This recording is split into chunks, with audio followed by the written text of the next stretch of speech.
Hello, good morning, and welcome to another episode of The Legal Zone, where we tackle injustice. We have an amazing show today. I'll get to the guests in a minute, but let me do my introduction. My name is Solon Phillips, your host, and with me, I have the lovely Dr. Chaney. Good morning, Dr. Chaney. Good morning. And Mr. John Salatti. How are you today, John Salatti? Always good to be with you, Mr. Phillips. Always good to be here. Always glad to have you. Now, let's start off with a little legal nugget as we usually do.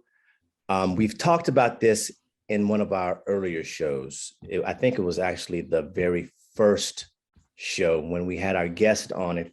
For those of you who may be new to the show, we started with having actual clients who were going through an injustice. And they came on the air and they talked about whatever injustice they were going through. And to prep them, we would remind the guest of this one little word, defamation. And we went over the elements of defamation. So let's quickly go over them again. For all of you all studying, you law students, remember this because just about every bar exam has at least one defamation question, at least one. The elements are a false statement purporting to be a fact. That's you say something as though it's true. A false statement purporting to be a fact. 2, publication or communication of that statement to a third party. If you're in your room and you're saying some stuff that's not true and there's no one in the room to hear you, can't really be defamation. It has to be delivered or communicated to a third person. Then the third is fault amounting to at least negligence. That basically means that the person who said or wrote the false thing didn't take the time to find out whether or not the statement was true. You know, sometimes people love to run and go tell stuff that they heard at the barbershop. Right? You might be found liable in defamation if you follow these three, if these three elements fall in play. And then lastly, there has to be some sort of damage. Okay.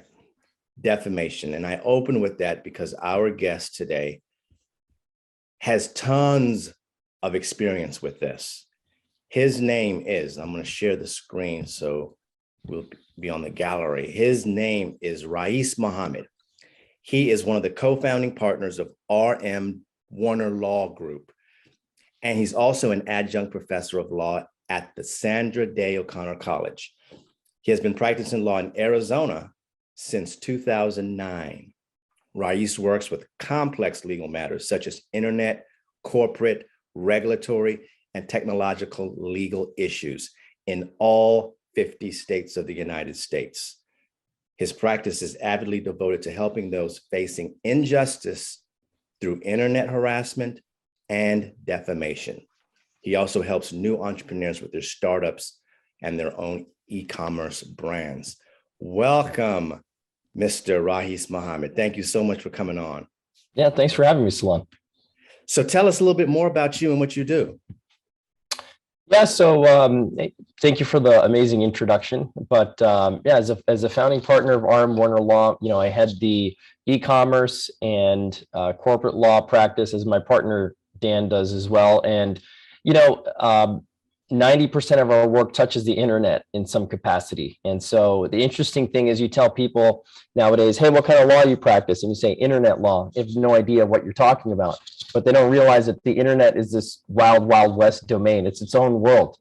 And so we are well-versed in tackling all the issues that happen with being online, doing business online. And you mentioned some of those, right? And one of the most prominent issues our clients face is internet defamation. And getting their reputation rehabilitated online is a major part of our practice. And most of that is plaintiff side work. And we could talk more in detail about what that is. But on the other side, we have our e-commerce and entrepreneurship practice, right? So you have somebody who might be starting an online brand, launching an online store. We have attorneys as well who are launching their brands online, and they need kind of the 1, 2, 3s of what do I need to do to get started to protect myself Particularly with the e-commerce brands, it's really interesting, influencers using TikTok and Instagram and scaling their law firms even to 7-8 figures. Now, what is an influencer? I've heard that word before. What exactly is an influencer? Yeah, I think a lot of people have their own definition. To me, an influencer means somebody who has some level of clout on social media, some level of a following, and is promoting some product or service.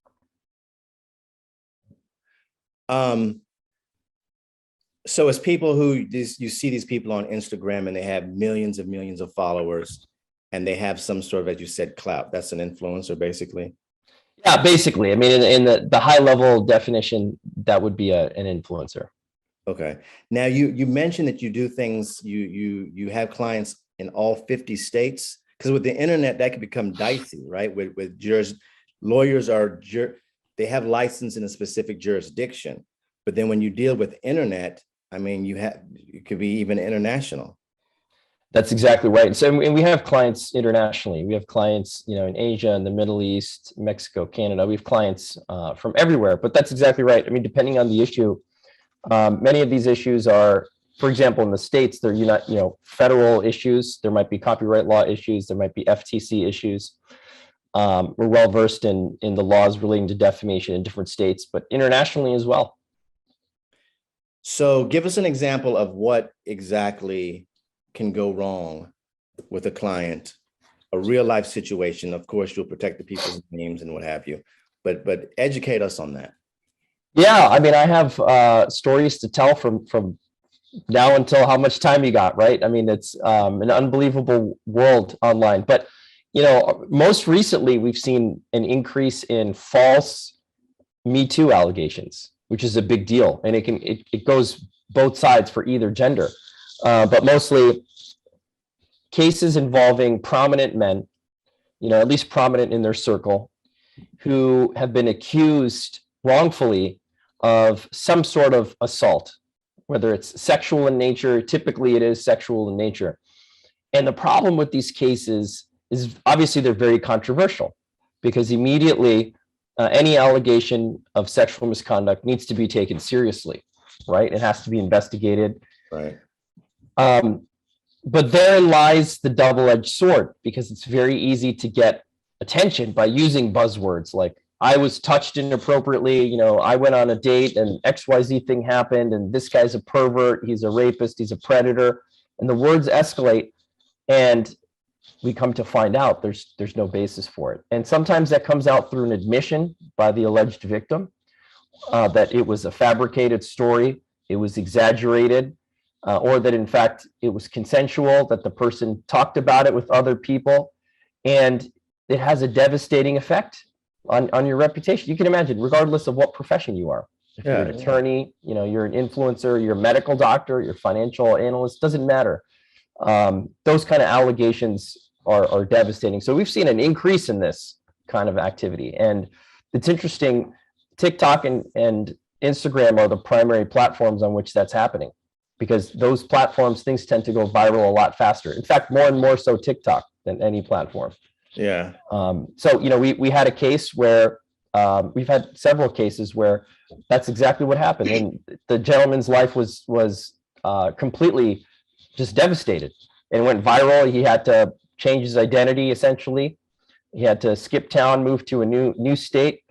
And the girl admitted that this was fabricated eventually in litigation, during the course of litigation, eventually admitted that, So how do you get to that stage? Somebody comes and they come to you and they say, hey, I'm being accused of touching a little 12-year-old girl. And what's the first thing you do? Yeah, and that's actually a good example to start from, because there's some cases we just don't take. and so if there's minors involved, again, it depends on how comfortable we are. We're not going to just take any false allegation, right? So in your example, we would say, first of all, we may not take this case. What happened on the criminal side? Is there a criminal complaint pending? What was the outcome of that case? Obviously, there's implications. But we need some form of evidence, somebody who's going to back the story, who's a witness, what happened, what were their motivations for doing this kind of thing. So picking the right case is important. right? Consequently, you don't know. It's very early. Somebody comes to you. If all they have is a he said, she said, we generally don't take those kinds of cases because of the burden on a plaintiff in a defamation case, right? And so, you know, it really depends on the facts. Some of these, like today's society, particularly in the younger generations, but even older generations, they say things after their experiences online and in text messages to other people.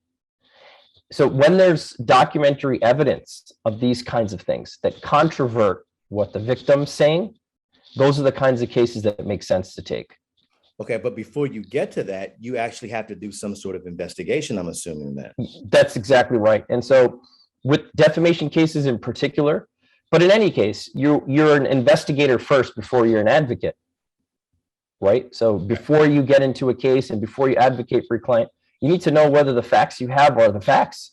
And that is so important. Any young attorney listening, please say that to them again, because so often they'll have a client come to them and say, oh my goodness, this happened to me, that happened to me. They'll jump, they'll sign a retainer. And then once when they're in it, they find out that everything that was said to them is false. And see, this is where it's a heightened level of scrutiny on us, particularly as defamation attorneys. I mean, think about it. Oftentimes you're targeting something that went viral online. Do you want to be on the wrong side of that? If it turns out that you didn't have the right facts, right? And it can have devastating consequences for the attorneys. So yes, I agree. You have to investigate first. It doesn't mean that you're not a good advocate. It means you're being a good advocate by questioning everything. I mean, that's a requisite part of being an attorney is, listen, I want to believe you. Thank you for coming to me. But we need the facts because we have to present this case. This is not just suing somebody. You have to have the diligence. We need to have all the rocks to build the wall, right? We need all the mortar and everything to do. And I can't do that on your word alone, right? I mean, it just doesn't work. It doesn't work like that. You slip and fall in a grocery store.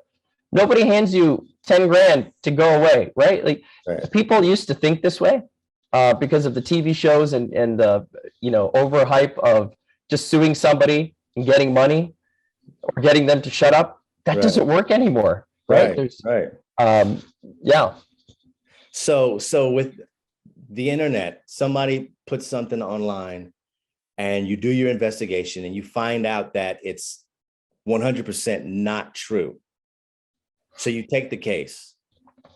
Then what do you do to get to correct that injustice for your client? So it depends on the scope of what we're looking at, right? And so I'll give you an example. We had a client who today has been defamed for a total of 6 years on and off by a former employee. And this guy's being accused of murder, like being an accomplice in murder. A big deal, yeah. Wow. And he's a prominent guy. He's a wealthy guy. And this campaign has gone on for 6 years, on and off. So client comes to us, we vet, we interview the client, right? We have either an in-person consultation or a video consultation like this. And a trained defamation lawyer knows that you have to ask the right questions. The quality of your answers are only as good as the questions you ask. You've heard this all before as lawyers. Yes. And so you don't say, tell me what happened. I mean, you can, but you have to be very chiseled. So listen, this allegation that you were here on this day, let's start there. Were you there? It's almost deposing this person who's going to be your prospective client. Okay, you were there. Who can vouch that you were there? All right. You texted this person. I have a copy of this text you sent me. And generally we ask for documentation, right? During the consultation, we'll say, look, produce us links, give us names. We go through the whole Q&A that we can possibly go through. And then we tell them, listen, if you want to move forward, we typically start with a demand letter. We don't rush to the courthouse. And that gives us an opportunity to flush out the facts more, right? Because what happens when what's a demand letter? What do you mean when you say you give who a demand letter? What is that? Yeah, so once we figure out who the potential responsible parties are in the picture, in the defamation scheme, we then get more documents, screenshots, recordings, whatever the client can give us. And then we start drafting a letter that's typically to demand the person to cease and desist, right? To stop doing what they're doing or make some form of corrective action. I have a case right now where a reality show girl went on several different podcasts and is going on a comedy tour defaming her ex, and who's a very prominent person in the community, right? And so the point is, I want to hear the podcast clip. I want to see the pictures, right? Give me all that. We send a demand, like you said, a demand letter, something to insist that, look, you need to stop doing this, Mr. or Mrs. Defamer. And these are the reasons why you need to stop. This is who we are. And this is how much in damages we're going to seek. And here's some evidence of it. And attached screenshots, include a link, something with real teeth. And that also helps our client understand the level of scrutiny that we like to have as defamation lawyers. Because we ask for a lot, and our demands are 4, 5, 6 pages sometimes without exhibits. They're very detailed for that reason. So, depending on the issue, if you're an average doctor and you have a false Google review, and it's truly false, patients accusing you of malpractice, for example, or of insurance fraud, which is a common thing that disgruntled patients do. Usually it ends at that point because the patient realizes, I screwed up. I should probably delete that. Let me at least take it down. So and it ends. So you deal with negative reviews on Google, because that's huge.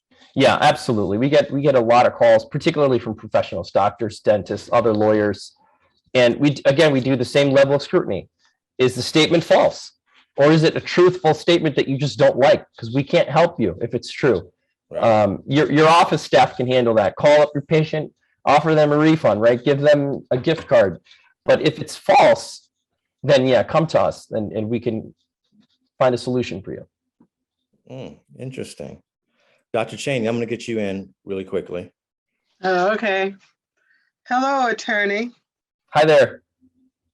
Got 3 questions for you. Sure. In this country, we have the Constitution, right? That's exactly right. We have freedom of speech, freedom of the press, etc. We have defamation laws. I'm always interested in comparison, just a little bit here. What about other countries with different cultures? Do the elements for a defamation claim vary according to these different places? Yeah, that's a great question. And they do vary. The elements do vary. In certain countries, particularly in Asia and the Middle East, you may not need to prove actual damages. The fact that something was said that you allege was false, speaking purely of defamation, sometimes that itself is enough. In other countries, it may be okay. Like I think, for example, in Dubai even, it may be okay, even if the statement isn't actually false or provably false, but it was in a harassing way. Now we're shifting gears into harassment, which is slightly different. That has implications. Sometimes it's criminal implications. In the UK, for example, they don't have a First Amendment. And they don't have this concept of, in the United States, we have this federal statute, Section 230 of the Communications Decency Act, abbreviated as CDA. Section 230 is what gives immunity to Facebook, Google, Twitter for statements by other people, right? Mm-hmm. So this is a time-tested principle in America because we don't want to create liability for these platforms unless it has to do with trafficking or child pornography.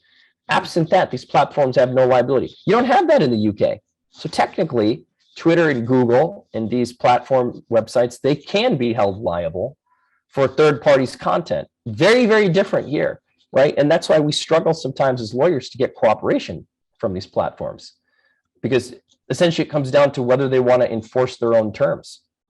So it's a great question. We deal with this issue, and it can be very complicated and frustrating for people who may be dual citizens or have a business in the US but are in Europe, right, or in Asia. It's a problem. Okay. All right, you mentioned a little bit about this. In 2006, a lady out of New York City named Tarana Burke started the Me Too movement. For this question, I borrowed from a New York Law Review article by Shiana Westbrot. Chaney School of Law. And the volume, if anybody's interested, is 22, fall 2020. That kind of thing is the source information. The article covers a great deal about the 2007, even though she started in 2006, Me Too movement. I am lost, right? Oh, We could see you. really? We could see you and hear you. Yeah. Okay, I can't see you all anymore. The article covers a great deal about the Me Too movement and the legal ramifications for defamation. I want to talk about SLAPP and anti-SLAPP defenses, and it's covered in the article. SLAPP is defined as strategic lawsuits against public participation, or SLAPP. To counter, the accuser files an anti-SLAPP defense. Are you with me on that? Absolutely. Okay. Do you think the SLAPP and anti-SLAPP defenses emerging from the Me Too movement, and if that is the case, did they emerge from the Me Too movement against defamation, scares accusers into coming forward? So the intersection of Me Too, especially, and anti-SLAPP is extremely, extremely interesting and very dangerous. And so to answer your question, Yeah. I think the anti-SLAPP laws give an incentive for victims to come out and tell their story, because it rewards people who are being sued if you're a defendant, but you are speaking something that is protected speech. And I have dealt with this issue. For example, Nevada has a very, very, very strong, Nevada and California. In fact, California, I think, was one of the first in the country to enact an anti-SLAPP law. And New York has also had a very, very old statute. But the idea that is that, so your audience understands, the anti-SLAPP is a 100% defense strategy that says, not only do I get to dismiss plaintiff's lawsuit early with prejudice, so basically it functions almost like a summary judgment motion. It's you look at outside facts. Normally on a motion to dismiss, you would not look at outside facts, right? With rare exception, like on personal jurisdiction. But with the anti-SLAPP motion, we actually get affidavits in, we get testimony in, we may have a hearing. And so it allows people who are, even if they're not necessarily true, but it's protected speech. And this is where it gets really interesting. If it's an opinion that you had in good faith, if you're a third party who maybe was told, hey, XYZ person believes they were raped and I'm reporting on it. They're not the victim, but I'm reporting on it. And I talked to her and I believe that she was in fact raped or sexually assaulted or touched in a non-consensual way. I have substantial immunity from that if I believed in good faith that the statement was true, which means a plaintiff's attorney, even if the person who's speaking is wrong, plaintiff's attorney will lose their case at the pleading stage. So yes, it allows people who are victims or who have knowledge of these facts to come forward and speak in good faith. And again, there's certain protected classes of statements, and speaking in good faith on a public issue is one of those protections. Okay. And this is my last one, a hypothetical one, taking you back to school, okay? Imagine a court case where an attorney makes untrue remarks about the opponent's client, as the goal is to win the lawsuit at any cost. Some say it's fair game. It's all about winning. My question is, should clients expect a little verbal abuse and embarrassment, as this is what happens in US courts? That's a really good one. And in fact, we don't even have to make it too hypothetical, because Johnny Depp is being sued by Amber Heard's lawyer for this exact thing, because the lawyer as an agent spoke to the press saying that Amber Heard's case was frivolous and malicious and done to extract money, had no basis, et cetera, expanded on some specific words. And a cause of action is viable because statements made in a legal proceeding, in fact, are generally privileged. They're generally absolutely privileged because, What does that mean exactly? and that I'm going to get to that exactly. So absolute privilege applies when somebody has a duty to speak, generally has a duty to speak, or is otherwise speaking in a context in which we expect them to make statements that may not always be true. And a legal proceeding is exactly, that's why a witness who's testifying on their observations, even if it turns out to be incorrect, is not necessarily going to be held liable for defamation. And this applies to lawyers as well. We draft documents, we file complaints with statements all the time. What if we're false? Can any lawyer be sued for defamation? No, generally that judicial or quasi-judicial proceeding privilege applies. But the question was statements made to the press, and that's different. And you are not under an obligation as a lawyer to speak to the press. And unfortunately, lawyers fall into this trap that, oh, I'm fighting for my client. You know, I'm telling my client's version of the facts. Well, no, you're not. You're trying to get press. There's a difference. Lawyers are not under an obligation to speak to the press. So if you speak to the press, you need to make certain you're speaking truthfully.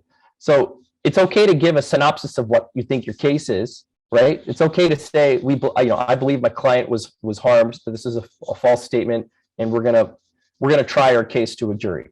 You could say statements like that, but beating up, throwing rocks at the other side, accusing them of a malicious false campaign, it's a slippery slope, right? If you're saying it to the press, you don't have the same level of privilege you do in court.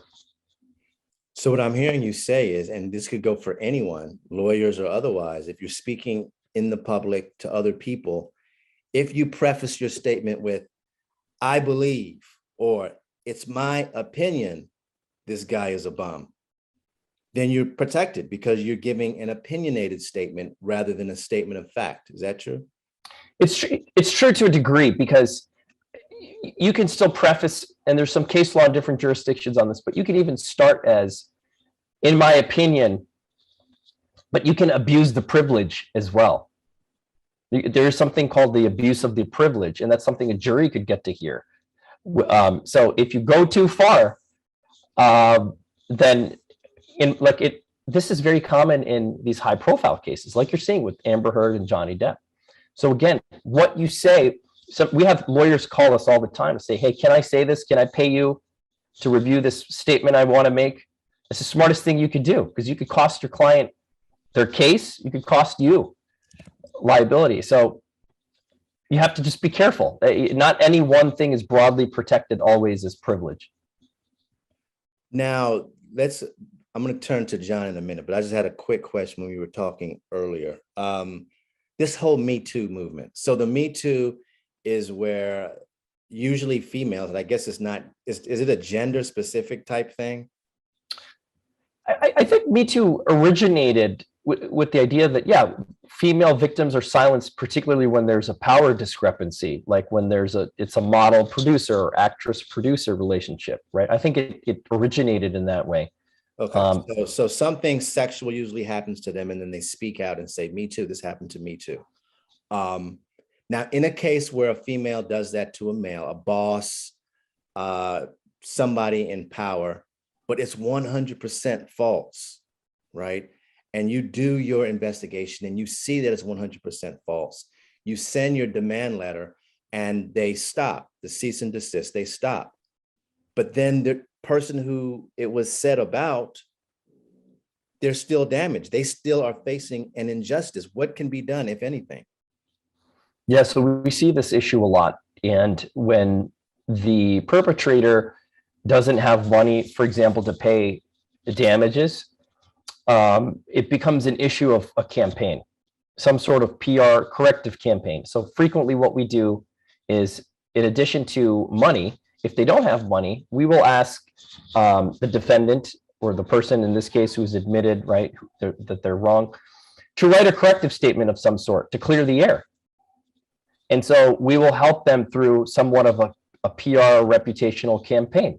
We'll say, look, this person is now admitted. So as part of my settlement with you, short of trial, however far the case goes, as part of our resolution, it's our practice to ask for a corrective statement and say, plaintiff gets to publish the statement and you have to publish the statement. For example, on your social media outlet, Facebook. If this happened on Facebook, then we want people who heard and were exposed to your statement to hear that on the same platform. We've had this on YouTube before. And so the non-monetary component of it is the campaign. And that can go pretty far when you have the victim recant, or you have the aggressor, the claimed aggressor, recanting their story, saying, you know what, this wasn't totally true. And I'm sorry. As the attorney, would you write their statement and they just basically sign off on it and it's like they're the ones who said it? Or would you leave it to them to write it? Because they might write something that's not that convincing. Yeah, that's a good point. So usually it's negotiated. And typically most of our defendants have legal counsel. Sometimes they don't. But we always put our language the way we want it, what's favorable to our client, right? And we give the other side a chance to edit. And sometimes that takes months. I had a case with the doctor, relating to like vaccine safety. Is kind of like a vaccine and what happened in his office. And that case took 4, 5, 6 months to negotiate the corrective statement because the guy on the other side didn't want to admit he was wrong. He's a medical doctor too. So we had to play this dance of what are we going to put in that statement? Wow. John. Oh boy. So much good stuff here. Just want to go back to something you said, Mr. Mohamed, about the it is my opinion sort of defense and whatnot and how that impacts people. That made me think of a time when, let's say you're listening to a broadcast and somebody has been arrested. And so at that stage, then the broadcaster would say, oh, John Salatti is the shooter in this, blah, blah, blah. And that was often how these things were framed.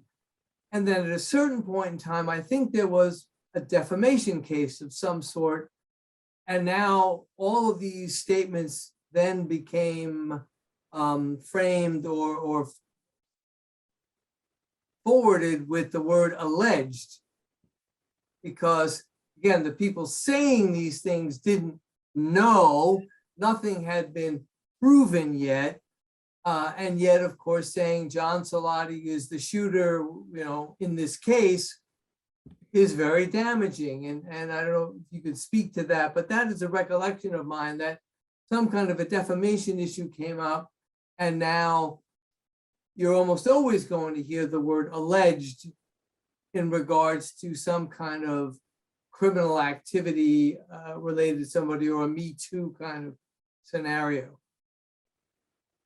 Yeah, it's interesting because if the question is, hey, what happened, right, that changed that perception and changed the exposure and the ability of somebody to sue, the answer to that is, one of the landmark case is New York Times v. Sullivan, a case that came out of New York State, eventually went to Supreme Court, made some amazing points of law. But it comes out of, it's a 1960s case, I think, and it's, heavily around what happened in Montgomery, Alabama and civil rights. And so it makes a lot of sense in that context because it's, we want to speak about the wrongdoings without any sort of culpability if I'm a news media outlet, right? To your exact point. We're reporting on the facts we have as we know them. So there was a guy that looked like John Salatti. He wasn't as handsome as John Salatti, but maybe he was close enough. We thought it was John. And so it happens all the time. And so news media in particular, they have, if you're a plaintiff suing news media, which I don't recommend, by the way. Why? The burden is much higher. So you have to prove actual malice. And this is what's coming out of New York Times v. Sullivan, because the news media, the whole point is we want information as fast as we can get it, even at the risk of being somewhat inaccurate. And so we're reporting live on the street. Somebody reports it was a white BMW, turns out to be a gray Porsche of the same year. And And it turns out we reported it was driven by Dr. Smith. In fact, it was Jane Smith over here. And now everybody's interviewing and rushing. The cameras are on the doctor's office. It's like, I have no idea what you're talking about. I wasn't there. Yeah, the doc probably has no recourse on that, because you'd have to show that, in fact, the news media knew that they were wrong and reporting false statements of fact. That does happen, right? You hear the Well, the recent New York Times case was the Palin case. right. We got it wrong, and within a day, they corrected it, and yet, they were sued, and she eventually lost the case on the very point you're raising. That's exactly right. It's defamation is a very nuanced area of the law, and a lot of people just assume that, hey, somebody said something false about me, I have a great case. I have a great case. You hear this all the time. And with the access to information as easy as it is, and some of these big cases, right, get published on social media, celebrities winning defamation lawsuits. Oh, well, I should be able to win this money too, right? Why can't I, Raees? Why can't you take my case? Well, no, you have a different standard of proof, especially when media is involved. And we're not really a firm that sues media. We rarely see that there is culpability, and it's for the reasons you suggested. Okay, let me throw this at you.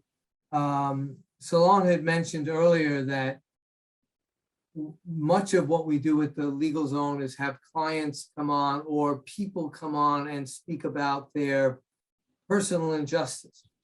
And one guest we had come on months ago, a very popular show that was somebody who was placed on a sex offender registry. And he was fighting them on this. The state, we'll just call it the state on this, in this case, for that, no, he should not have been on the registry by law. And eventually, 5 years later, they took him off. Yeah, we're going to take you off. You don't meet certain criteria, and so we're going to take you off. But as part of the having you on the registry, so much information gets posted online in those venues. And also they have the police going around the neighborhood where this person lives, handing out leaflets about this particular gentleman. So obviously that's not a lot to go on, but I would love to hear, here's not a celebrity, and but this is an ongoing situation. He's in lawsuit with them right now about the damage done to him, in part because, yeah, you put all this information about me on the internet, and my name, address, social security number, this, that. There's been identity theft problems, this problem, that problem. What does somebody like that even attempt to do? It's a great question. Typically, let me start with this. We've dealt with these kinds of cases before, and the facts, again, are very important, right? Because truth is absolutely privileged. If you say something true, or it turns out to be true, regardless of how bad it is, you don't have immunity for it. And so there's a little bit of a dance here. Let's say, I'm going to make up these facts because I don't know what the rules are in every state, but let's say you're accused of being a sex offender in Florida. And in Florida, hypothetically, if you look at somebody who's changing their clothes, and let's say they're a minor and you saw something you weren't supposed to see, you could be deemed a sex offender. Let's just run with that fact for a second. Let's say that, in fact, you were in your house, your neighbor's daughter was home, her curtains were open, she was taking a shower that exact time, she came out, she says she was naked, and she says she saw you and you were in your room. And in fact, you were in your house, but you weren't in your room, as you sometimes are, and she's just being paranoid. Well, under those facts, is her belief that you're a sex offender true? And she reports it. In this case, obviously, you should fight that because you're being accused of something you didn't do. You weren't there. You didn't see anybody. You shouldn't be considered a sex offender. You should fight that. If a registry said that you're a sex offender, the registry would be incorrect. But let's move the facts a little bit more. Let's say she reported it to the police. The police report gets registered. Obviously, it's public record. And let's say the state now says this dude, if convicted, or if he pleads guilty of this offense, has to be registered. If the guy wins this case and the state turns out that he was not a sex offender, and the state says you're a sex offender, but sorry, you're not a sex offender, we'll change our registration, I agree there's falsity. But in this hypothetical, you'd have to jump over the qualified immunity problem, which is, for those people who are listening, it's a theory that basically says, due to legal precedents and our case law, we don't hold government actors, including police officers, responsible for violating constitutional rights, usually. And there's a lot of complex exceptions. So, but let's move the facts a little bit more in this hypothetical, right? Let's say, in fact, he did see her. Let's say he's standing in his room. He accidentally looked at her and he had one of those moments like, oh my God, what did I see? And he turned around. Okay. Let's say that she feels violated, but the law in Florida is now different and it requires some touching to be considered an offender. The seeing doesn't count. So the 13-year-old now goes on TikTok. My neighbor's a pervert. He's a predator. He's a sex offender. The state comes in and says, as perverted as it might seem, ma'am, if he saw you, it's not an offense, accidental or otherwise. But now she's already started this campaign, calling him a pervert, a predator. The nuance, the question that's going to be is, does she have a good faith basis to believe that? And if she's calling him a sex offender, that's defamation per se. Most states have what we call per se liability for defamation. For listeners, that means you don't have to prove damages. What you said was so bad because it falls into one of these 3 or 4 categories, in this case, a crime, that we presume the reputation was harmed. So now you see where the battle starts, right?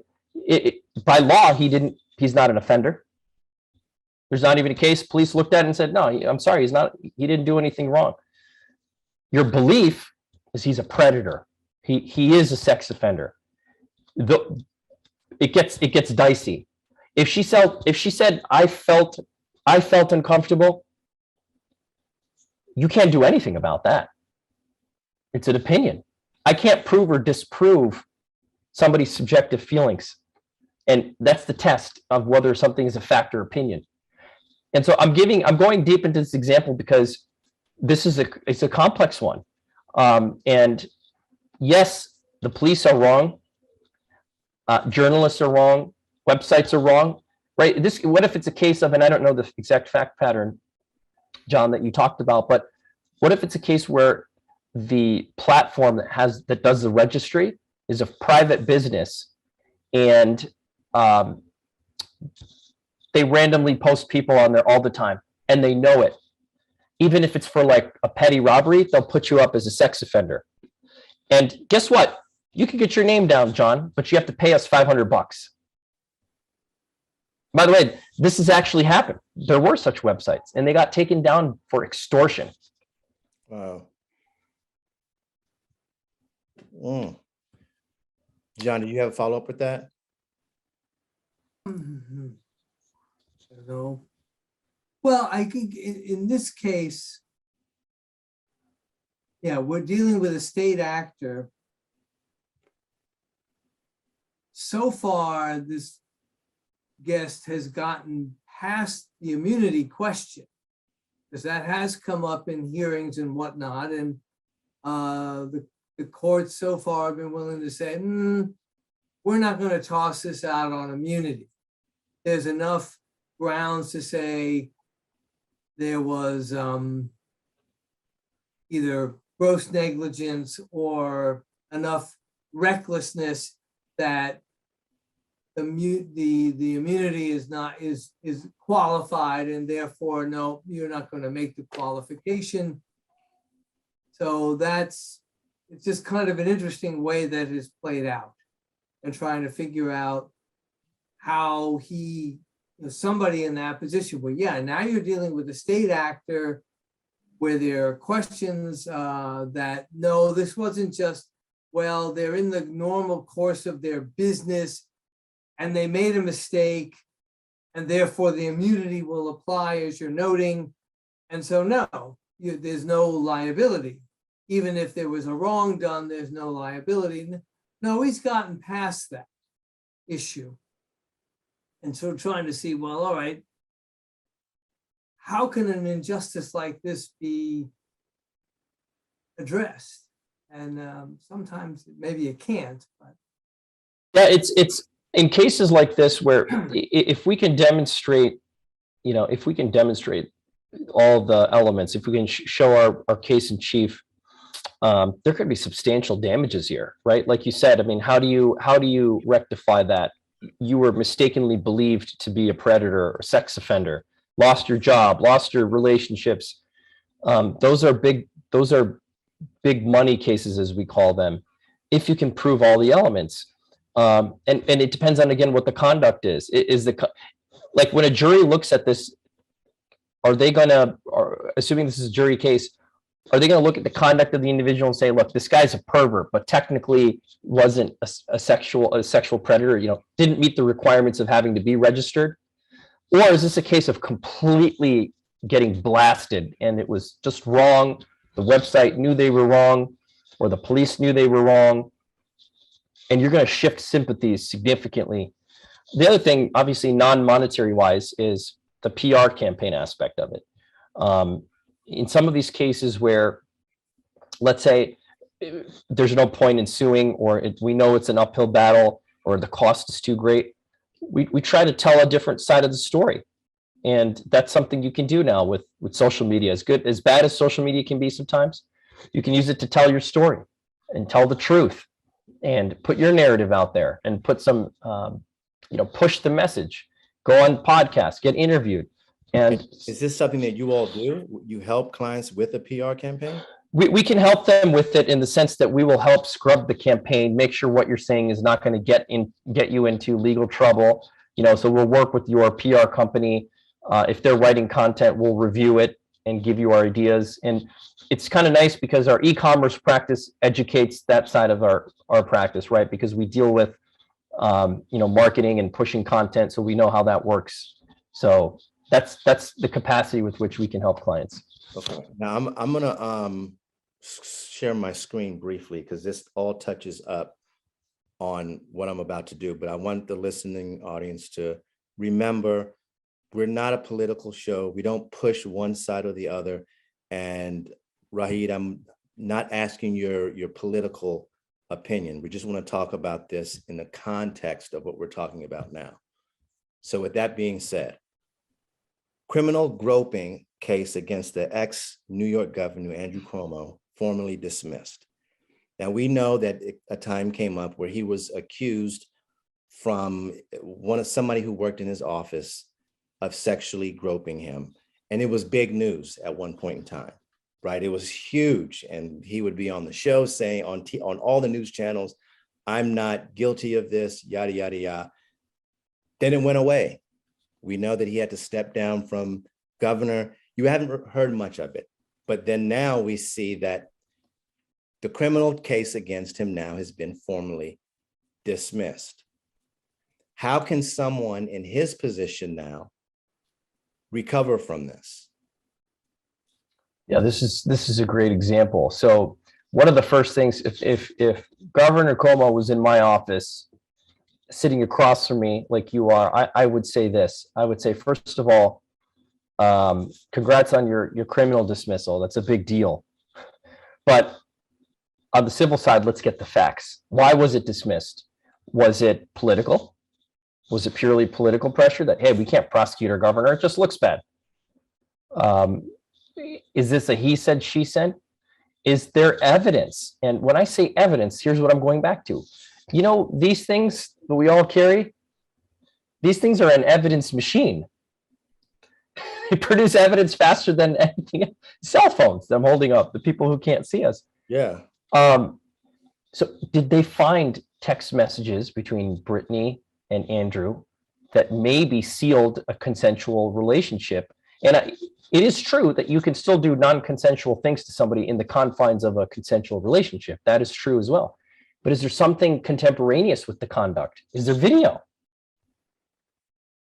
I don't know in this particular case what happened. I know this is pretty recent, and maybe you know the answer of what the basis was for the dismissal. But yeah, I mean, this happens where people get, it's determined that there's either lack of evidence to prosecute, or it was false. Maybe there was an admission that it was false. And so his options are he could pursue it civilly for defamation. The other thing you could pursue too is a claim called false light. And I meant to mention this when John asked me his question. False light is a claim where the statement could even be true, but it's presenting you in a way that has false implications. And there's the famous case on this, the Hustler magazine case, where there was a model on the cover, and people assumed that the model was modeling naked because she was on the cover of a magazine that has naked models, and she didn't like that because that was not true. So even though it's true that that is her picture on the cover of a magazine, there's a false implication. So there may be a false light claim in the predator example as well, or in the sex offender example. There could be a false light claim here too. Well, maybe he did aggressively grope somebody, but it was consensual. So yeah, it just depends on the facts. I think Andrew Cuomo would need a heck of a press campaign on this one. And then that's what makes things even more complicated, because in your other scenario with someone posting something on Facebook or TikTok or Twitter, and it's turned out that they lied, you can go back and part of the settlement agreement say, now you have to go back on TikTok and all these social media avenues and say that you basically was lying, right? And that could do a lot for the person who was wrong. But in this particular case, you have a celebrity, so to speak, a public political figure, and it was the news media who was pushing all of this. Now, if this comes out and the accuser lied, the media doesn't have to do that, right? The accused could write a letter, but who's going to publicize it? Yeah, we see this a lot, particularly in news avenues that do have a political slant, right? We see it on both sides, Republican, Democratic, whatever, where something comes out, it's found to be totally incorrect, and the news channel, for the sake of their political angle, we get to choose what we report on. We're not gonna say anything. So that, right. And that's when we had Steve Singler. That's what his gripe was about with the media, because they just flat out refused to produce information that he himself had given them.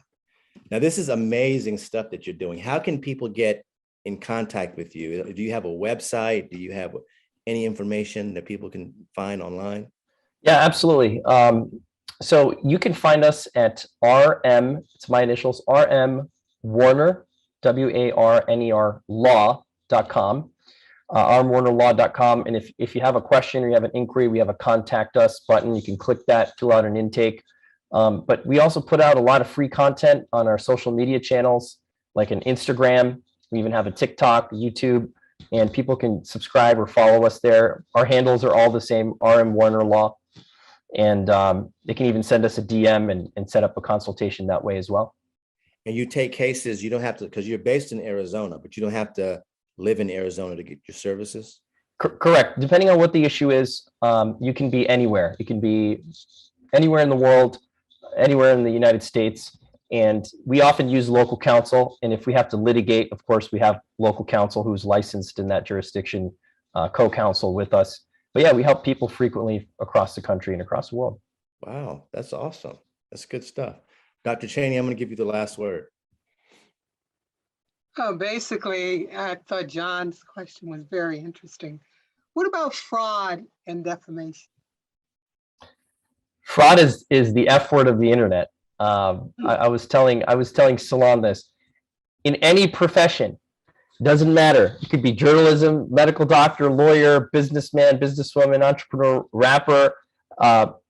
You put the word fraud in there, and devastating consequences on the internet. That's one of the most viral flowing words, is calling somebody a fraudster, right? And if you're called a fraudster in most jurisdictions, that is considered defamation per se. We don't need proof of damages, because typically fraud is a criminal act. It's a level of misconduct that we can presume has damages. Of course, it has to be false.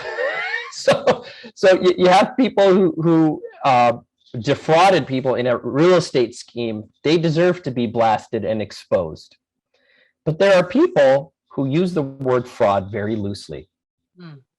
And I've had lawyers contact me about this and saying, hey, this person sparked a bar investigation because they called me a fraud, when in fact the client was lying, told the lawyer a false story, a false narrative. And it could have been in an injury case, could have been in an immigration case where they lied about marital status or whatever. And they're now pointing fingers at the lawyer, saying this lawyer is a fraudster, after they themselves gave false information to the lawyer. Wow. And so we have to come in and evaluate. Do we want to sue?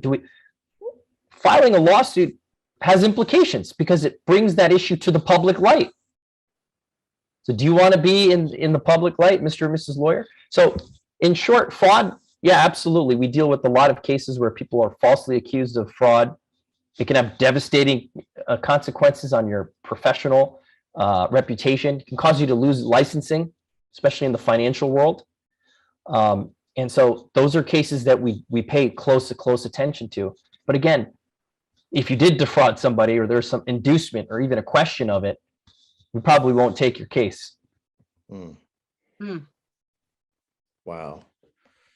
Raees, thanks so much, my man, for coming on and educating us about this very important topic. I think we all know a little bit more now than we did before. Thank you for that.